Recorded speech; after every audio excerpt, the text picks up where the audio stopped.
Hey guys, it's Jackie at Cruising the Sierra Farm. So you caught me out back where Coco was supposed to be. And as you can see, yes, there's some green stuff growing out here. And it's starting to get thicker in these areas. But I'm feeding the resident wild rabbits. And they come out here often. So this is just one of the areas that we will be growing in. There's lots of plans happening for our structure for her and her calf.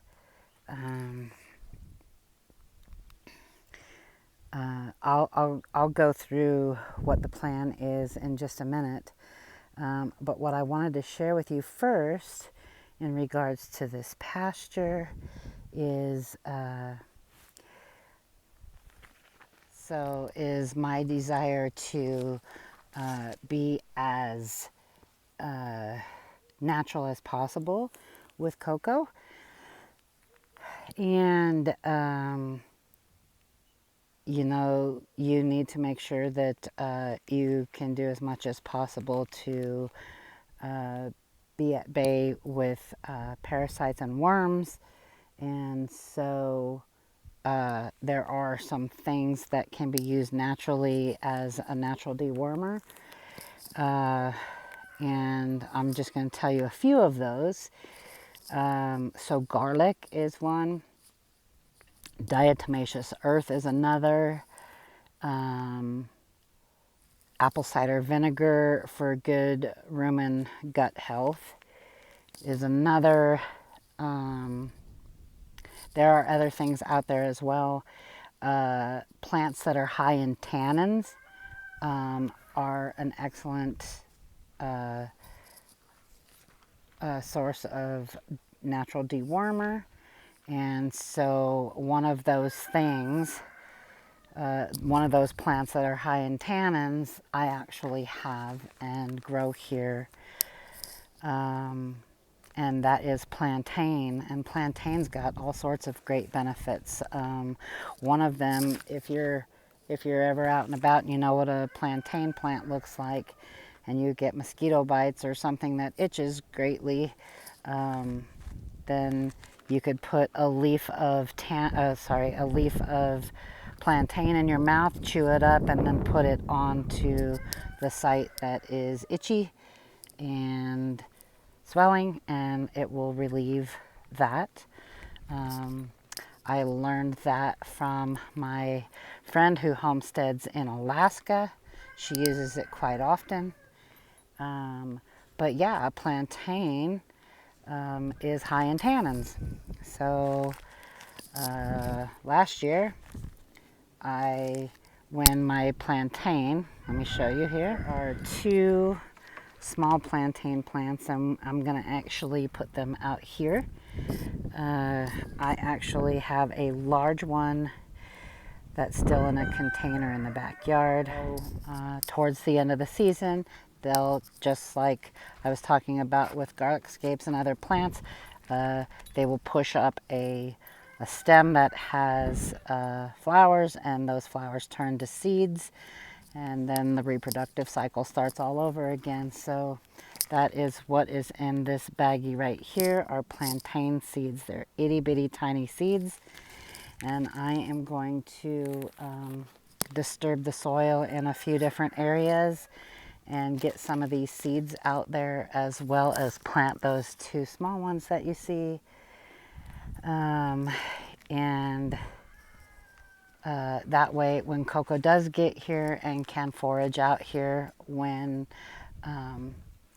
we block it off from the dang rabbits, we actually bought this fencing right here to go around this entire structure, so that the rabbits cannot get in, and I can grow a decent pasture inside of it. So that is the plan with the plantain. Get it? It's the plan with the plantain. All right, so let me show you kind of what we've got going on. So structure-wise, hi Jess. Hi boy. He loves being out here with me. All right, so right here where you see the stakes with the green flags where Jess is, to way back there where you see them will be a container similar to that. Off of that container, about 15 feet, we will have, you can see that, that stake right over there. And then this truck is in the way right now, but right over here will be one side of it. The far side will be it will be a stall that I can, or a pen that I can keep her in if I need to separate her for any reason, or if I want her to calve in there, we'll layer it in straw and let her calve in there. There will be a big space in between that and this next one over here that will be for the calf and separating.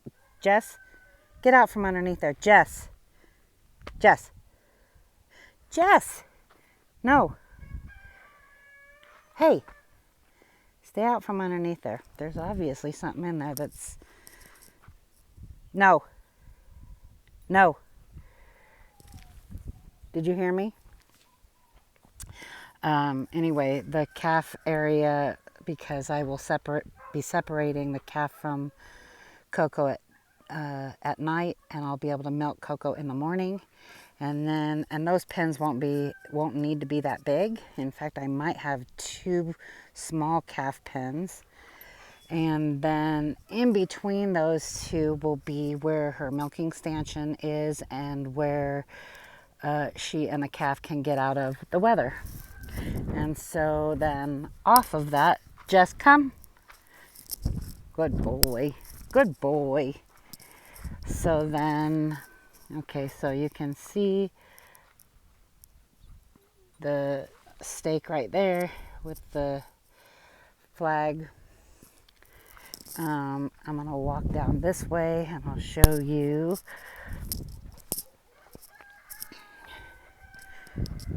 I'm standing at one of the stakes here. Whoops. Sorry. Stake here. Stake right over on the other side of that bush. To up there. This will all be fenced in for her to be able, and the calf to be able to roam around. There's going to be dirt work done here. So all of those rocks will be moved down lower. All of our ginormous rocks will be put along the edge of our property to elevate and fill in. And so at some point I'll have like a gate that's here that we can open up this area to on days I'd like her to come out and forage and be on the pasture. So that is the plan until we can get the entire perimeter fenced in. So we will have a good sturdy structure out here for her and the calf. So that is the plan. And now I'm going to go ahead and get some of these seeds in the ground out here. So this is planted in orchard grass. Jess, this is planted in orchard grass, a little alfalfa.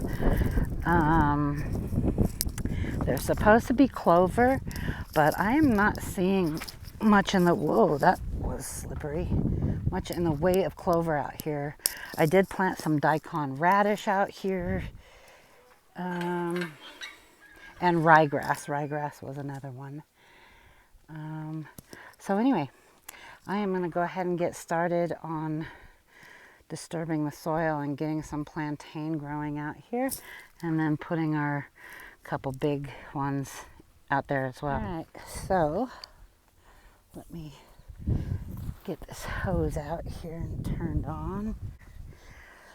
So another one of the plants that it has a natural deworming ability is chicory.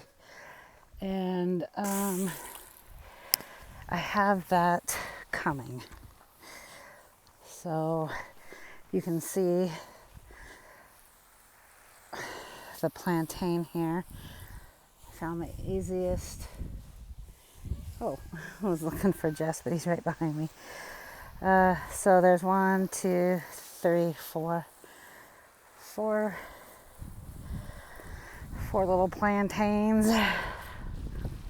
And the great thing is when they shoot up their seeds in the fall, early winter, they will spread and probably come up in the spring.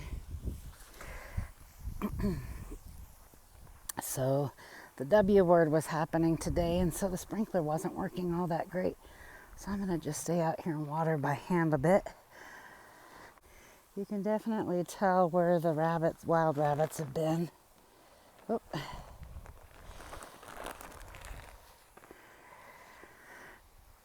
So anyway, that is the plan. That is the plan. So fast forward 3 months, and there are areas that took in the pasture and then areas that did not take the seed. And that's okay. We will function and work off of what we've got until we can add some more compost and grow more. But I just thought I'd show you. Of course, there's weeds mixed into this, but under there is grass and the radishes and the plantain.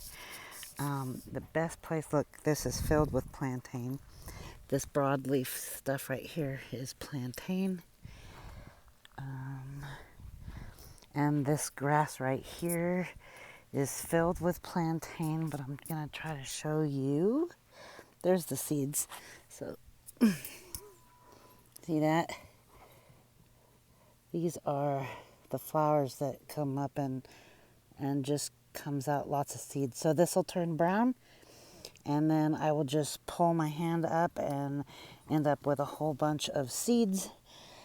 I will do that and save them to broadcast in the new area we plan to grow more that way and more that way. So since it's been 3 months, let me show you the remainder of the transformation that has happened. Right. So if you remember, that's where I told you guys the container was going to go, and the truck was sitting right here. It's definitely not like that anymore. So let me take you and show you what has taken place. There we go. This is Coco's Cow Palace. And there's Coco. So, oop! Sorry, girl. I didn't mean to spook you. Hi! I don't have grass. I know you saw me over in your pasture, huh? So, let me walk down here. This is where that final stake was, down here. I got compost piles happening here with her manure and grass and straw and poultry manure and rabbit manure, weeds. Anyway, so there's the pasture we grew. And then here is her shelter, and where I will be milking her in the center. And there's a pen on either side if you haven't been following. But there is a little tour video of that. But I just thought it would be cool to throw that into this video, because I've been holding on to that video for a while and hadn't put it out there yet and posted it. But as you can see down in all of this goodness, there's grass down in there. Lots of tall grass. This lighter color stuff down here is daikon radish.